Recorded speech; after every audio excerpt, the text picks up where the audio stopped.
In today's video, I'm going to teach you how to underline text in Obsidian. Open the Obsidian app. This starts from the main workspace, and the process here uses a simple HTML tag workaround to create underlined text inside a note. In the left sidebar, go to the top area and click the new note icon. When the new note appears, type the title Formatting Practice. Say it naturally as you enter it, Formatting, then Practice. This gives you a fresh note where you can test the formatting. Click into the body of the note and type this sentence exactly. This word is important for the project. Enter the full sentence at a normal pace so it appears clearly in the note body.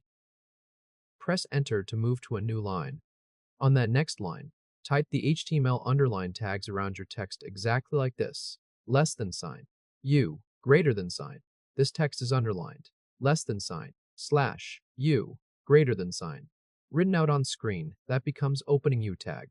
Then the words "this text is underlined," then the closing U tag. This is the part that tells Obsidian to render the text with an underline. Now go to the top right corner and click the book icon to switch to reading view. In this view, check the line you just entered and confirm that the text displays with a clear underline. Switch back to editing view. Find the word important in the first sentence you typed earlier. Place the opening U tag directly before the word important, and place the closing U tag directly after it.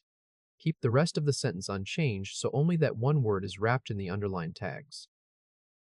After that, deselect the text. In live preview mode, the word important should now appear underlined, which confirms the tag placement is working correctly inside the sentence. Once done, you will see it under your account. You have now successfully underlined text in Obsidian. If this helped, hit like and subscribe for more quick tutorials.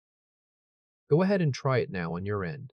The results should show one full underlined line from the HTML tag entry, and also the single underlined word inside your original sentence. Congratulations!